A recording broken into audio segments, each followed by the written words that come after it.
दोस्तों नमस्कार, प्रणाम।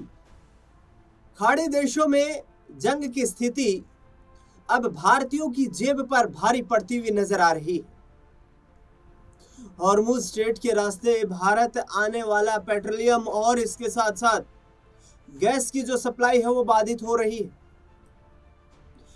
गैस की सप्लाई को लेकर लगातार सरकार से आम लोग सवाल पूछ रहे हैं कि भारत में जो गैस का भंडारण है वो भी महज इतना ही है कि भारत 2 से 3 दिनों का गैस का भंडारण रख सकता है। इससे ज्यादा गैस की भारत में भंडारित करने की जो है कैपेसिटी अभी फिलहाल मौजूद नहीं है। लेकिन दूसरी ओर एक बड़ी खबर और सामने आई कि पेट्रोल पर 2 रुपए बढ़ा दिए गए हैं। पेट्रोलियम मंत्रालय ने यह ऐलान कर दिया है कि अब से पेट्रोल जो है वो 2 रुपए महंगा मिलेगा। पावर ग्रिड पेट्रोल यानी कि जिसको माइलेज का पेट्रोल कहा जाता है, उसकी कीमतों में इजाफा कर दिया गया। अब सबसे बड़ा सवाल तो ये है कि जब संसद में खड़े होकर केंद्रीय मंत्री हरदीप सिंह पुरी ये कहते हैं कि भारत के पास गैस का पर्याप्त सोर्स है, पेट्रोल की कोई कमी नहीं है, लगातार सप्लाई जारी है, तो फिर गैस और पेट्रोल की कीमतों को बढ़ाने की नौबत क्यों आई? 15 दिन से ज्यादा का वक्त गुजर चुका है गैस की कीमतों को बढ़ाए हुए। लेकिन जब ईरान का युद्ध जो है वो 20वें दिन में प्रवेश कर चुका है, तो इससे भारतीयों की जेब जो है वो हल्की होती हुई अब नजर आएगी। पेट्रोल भरवाने के लिए आपको 2 रुपए एक्स्ट्रा देने होंगे, जिससे कि दूसरे देशों से भारत जिस पेट्रोल का आयात कर रहा है, जिस कच्चे तेल का आयात कर रहा है, वो सुचारू रूप से जारी रहे। दरअसल अमेरिका के वेवर यानी कि 30 दिनों की छूट के बाद रसिया से भारत लगातार तेल खरीद रहा है। ऐसे में तेल का संकट तो भारत में दिखाई नहीं दे रहा है, लेकिन गैस को लेकर हाहाकार मचा हुआ है। चूल्हे न जलने के कारण लोगों को अपने घर वापस शहरों से लौटना पड़ रहा है। खबरें आई, गुजरात से तस्वीरें सामने आई, महाराष्ट्र से कुछ तस्वीरें सामने आई, और अब पेट्रोल की मार क्या धीमी कर देगी देश की विकास की रफ्तार। ऐसे में चर्चा में मेरे खास सहयोगी अमन जी जुड़ रहे हैं।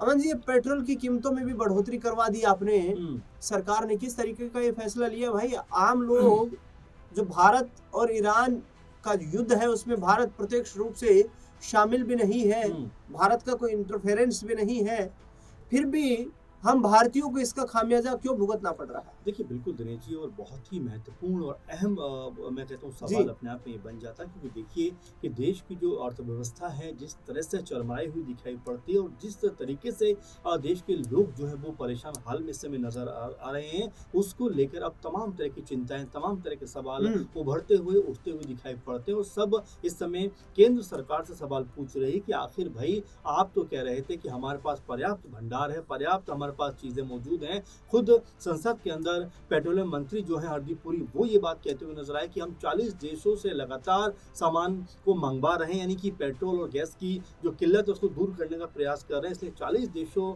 से हम लगातार आयात कर रहे हैं, लगातार चीज़ों को मंगवा रहे हैं। लेकिन उसके बावजूद भी आप देखेंगे दिनेश जी, तो जिस तरीके से जब आप ये कहते हैं कि भाई पेट्रोल के साथ को लेकर कोई दिक्कत नहीं है, और उस वक्त आप जो है 2 रुपये बढ़ाते हुए दिखाई पड़ते हैं, जब पहले ही गैस पे बढ़े हुए पैसे और जो ब्लैक बाजारी चल रही है एलपीजी को लेकर, उसको लेकर भी तमाम तरह के सवाल उठ रहे हैं कि आखिर एक आम जो इंसान है, जो बहुत सारे जिनके गैस कनेक्शन भी नहीं है, जो कह सकते हैं कि प्रति किलो गैस भरवा कर अपने छोटे सिलेंडर में किसी तरह से जीवन यापन करते हैं, यानी कि जो वो भी 350 रुपए किलो तक बिकती हुई नजर आई। काला बाजारी चरम सीमा पर है। बिल्कुल। और देखिए, इसके ऊपर भी सरकार का कोई ध्यान नजर नहीं आता, क्योंकि दिनेश जी आप देखेंगे लगातार संसद से भी ये बात कही गई, जो प्रेस कॉन्फ्रेंस की गई उसके जरिए भी ये बात कही गई कि भाई पैनिक होने की जरूरत नहीं है, हमारे पास सब कुछ है और भरपूर मात्रा में है। लेकिन तब सवाल खड़े हो जाते हैं जब आप जो है लोगों को एकदम चौंकाते हुए एलपीजी सिलेंडर जो घरेलू होता है उसके ऊपर 60 रुपये बढ़ा देते हैं,